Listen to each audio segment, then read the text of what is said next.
The wind carried dust across the vast plateau long before empires had names. If you stood there, where modern Iran now stretches between mountains and desert, you would see nothing but silence.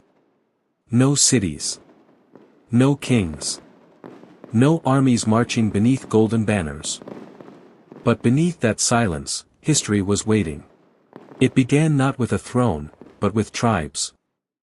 Long before the word Persia echoed through Greek halls or Roman courts, Indo-Iranian peoples moved slowly across Central Asia, bringing with them language, fire rituals, and a worldview shaped by gods of light and darkness. These early settlers would become the foundation of something far greater, something that would one day challenge the known world. Among them were the Medes and the Persians. The Medes rose first, forming a loose but powerful kingdom in the 7th century BCE. Their influence spread across the Iranian plateau, establishing the first real political identity in the region. But history has a habit of favoring the unexpected. Because from among their vassals, quiet, underestimated, came a man who would change everything. His name was Cyrus the Great. He did not look like a conqueror at first. No towering legend, no mythic giant. But he carried something far more dangerous, vision. In 550 BCE, Cyrus rebelled against the Medes, and won. That single victory didn't just topple a kingdom. It ignited an empire. What followed was not mere expansion, it was transformation. Cyrus swept westward, defeating the mighty Lydia and capturing its legendary wealth. Then he turned south, toward the ancient heart of civilization itself, Babylon. Babylon was not just a city. It was the city. A symbol of power, culture, and divine authority. To conquer it was to claim the world. And yet, when Cyrus entered Babylon in 539 BCE, he did not burn it. He liberated it.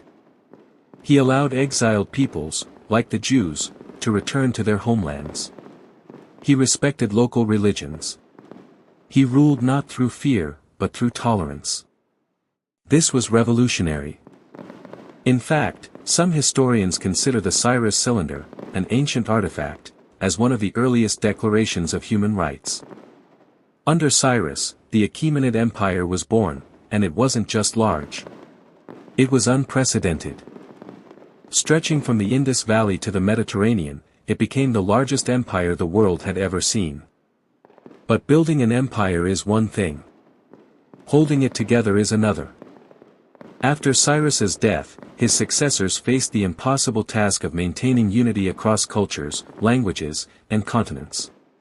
It was Darius the Great who truly refined the system. Darius was not just a king, he was an architect of order. He divided the empire into provinces called satrapies, each governed locally but accountable to the central authority.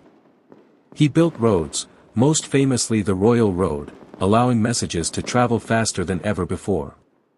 He standardized currency, taxation, and laws. Imagine a world where a message could cross 1,500 miles in a week. That was Persia. But power attracts rivals. To the west, a small collection of city-states was beginning to stir, fractured, argumentative, and seemingly insignificant. They were the Greeks.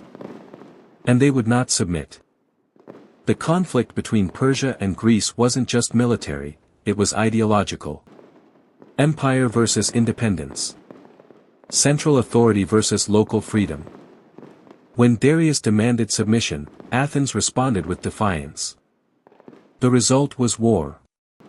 At the Battle of Marathon in 490 BCE, Persian forces, vast and confident, met a smaller Athenian army. And lost. It was a shock that echoed across the empire. Darius prepared for revenge, but it would be his son, Xerxes I, who would carry the torch. Xerxes launched one of the largest invasions in history.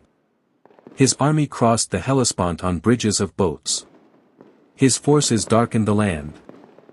At Battle of Thermopylae, a small Greek force led by King Leonidas made their legendary stand. They died, but they did not break. And Persia, despite its power, began to bleed. Eventually, the Greeks pushed back, winning at Salamis and Plataea, forcing Persia to retreat. For the first time, the empire had limits. Still, Persia endured. For over a century, it remained a dominant force, rich, vast, and sophisticated. But empires do not fall in a single moment. They weaken from within long before they collapse from without. Corruption crept in. Court intrigue deepened. Authority fractured. And then, from the west, came a storm. His name was Alexander the Great. Young. Brilliant.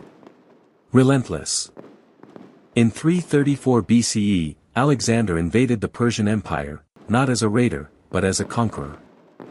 Battle after battle, he dismantled Persian power.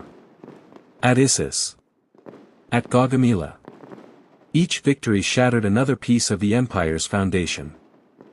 The last Achaemenid king, Darius III, fled, again and again, until there was nowhere left to run. When Alexander finally entered Persepolis, the ceremonial heart of Persia, it marked the symbolic end of an era. The empire that once ruled the world had fallen. But Persia did not disappear. It adapted. It transformed. After Alexander's death, his empire fractured, and Persian identity slowly re-emerged under new dynasties, the Parthian Empire and later the Sasanian Empire. These were not shadows of the past, they were powers in their own right. The Sasanians, in particular, revived Persian culture, centralized authority, and stood as a formidable rival to Rome. For centuries, two superpowers faced each other, Rome and Persia, locked in a struggle that shaped the ancient world. But history was shifting again. In the 7th century, a new force emerged from the Arabian Peninsula, united by faith, driven by momentum. Islam. The Arab armies moved with speed and purpose, defeating the exhausted Byzantine and Sasanian forces. In 651 CE, the Sasanian Empire fell. And with it, the last chapter of ancient Persia closed. But Iran did not vanish. It evolved.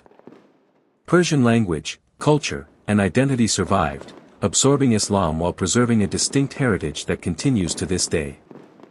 Empires rise. Empires fall. But civilizations, true civilizations, endure. And Iran is one of them.